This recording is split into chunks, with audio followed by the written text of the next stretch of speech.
มื้อนี้พาทุกคนมาบ้านดอนกองเมืองอัศพรแขวงสะหวรรณเขตสบายดีล่ะสบายดีแนะนำตัวให้ซื้อเนอะเลอซื้อมิวน้องมิวเด้อกันถ้าผู้ใดเคยเบิ่งคลิปก้อนๆก็เคยเห็นอยู่ดอกน้องมิวคุ้นหน้าคุ้นตาอยู่ดอกตอนนี้ผัดคำนี่ตัวจะไปซิเลอคือถือคู่ถือพี่เลอข้างแน่นี่ตักน้ทั้งน้ำกินนี่บ่แมนอ๋อไปเบิ่งน้ำเดียวสะพพี่น้องไกลเท่าว่าล่ะตะเฮินนี่ไปนะบ่ได้ไก่ปานใด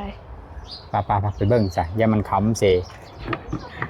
เมื่ออื่นล่ะมีบุญแน่บ้านเพิ่นก็ได้คอยก็เลยแวะมาได้โอกาสเจอเห็นน้องมิวเสื้อชุดผู้ไทยงามก็เลยส่วนเห็นน้องมิวไปตักน้ำพอดีได้โอกาสเลยบัดนี้นะ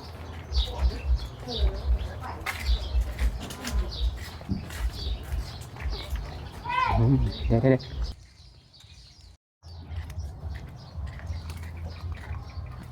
กำลังดีตัวไปตักเสมอเวลานี่นะแมนแสดงมานำกินนะมีแต่อยู่แถวนี้นี่บอก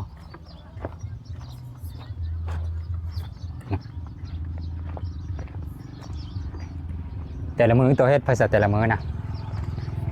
อยู่เฮินอยู่เฮินอยู่ดำน้องถอนมันแล้วมันแล้วบอกกดมันยังอยู่ยังหลายเท่าบอกบริลายแต่ละเธอได้ซะแต่ละเธอซ้ำนี้นะตัวเฮ็ดพี่เหลอนึ่งข้าวล้างถ้วยมื้อนี้ผัดนึ่งข้าวแล้วล่ะ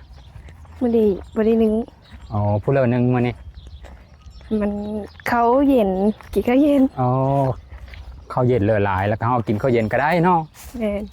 ข้าวมันอ่อนอยู่พ่อแม่พี่น้องเอ้ยน้องมิวสาวผู้ไทยบ้านดอนกองคุณน่ะสีเดือนลามองเลยว่ะบ่อนไปตักน้ำนะยังไกลลิซ่าอ๋อตัวกว่าละหาบฮอดเทินพ่อแม่พี่น้องเอ้ยน้ำอยู่น้ำกินขันน้ำใช้ล่ะมีต้องไปตักฮอดพี่ละเนาะแม่มีน้ำบาดาลบ่มีนี่มีน้ำซังบาดาลสบาย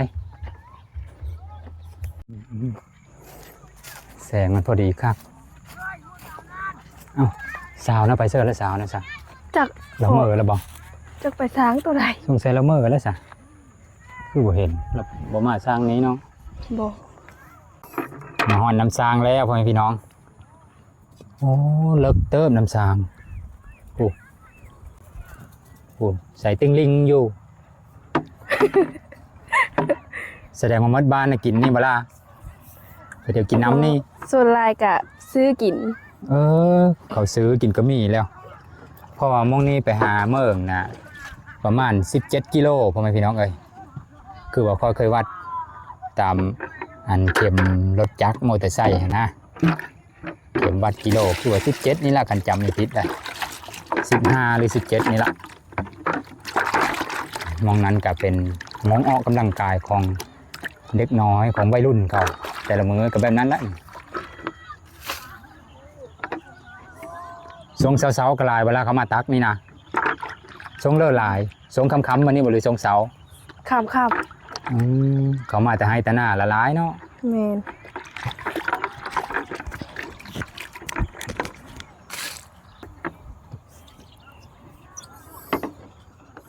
น้ำอยู่น้ำกินแถวบ้านนอกบ้านหน้าซุ่มเฮากันยังกินตามธรรมชาติแบบนี้ละพ่อแม่พี่น้องเอ้ย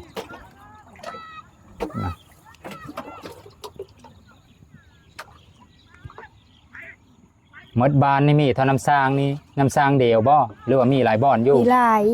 หลายบ่อนอยู่แสดงว่าเฮิรนผู้ใดติดโซนทั้งนี้ก็มาเอาทั้งนี้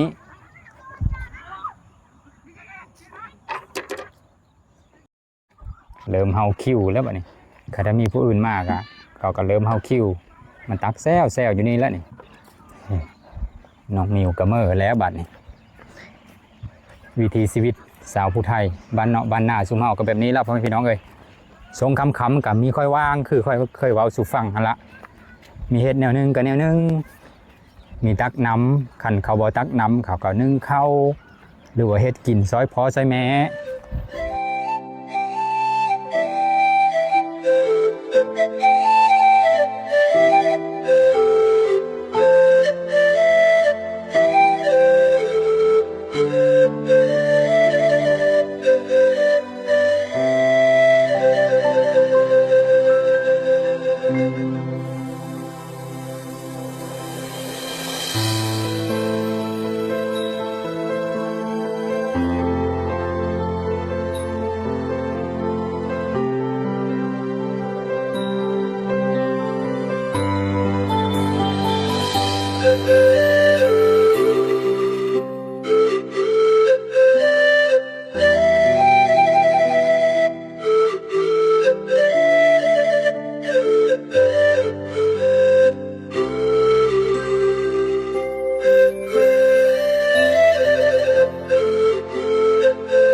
โอ้ยม้อยเลยเติบบ่ล่ะ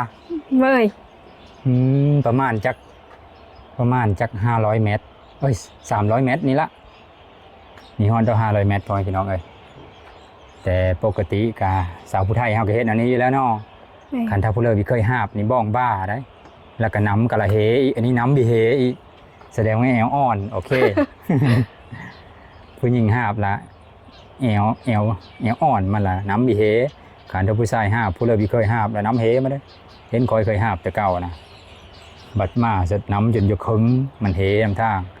มาฮอนเฮิร์นเสร็จน้ำเลยน้อยเดียวนึงน้องมิวเดี๋ยวนี้เด้อสาว17นั่นแล้วเนาะ10เท่าไหร่ละ 16 ปีนี้ 16 ปีนี้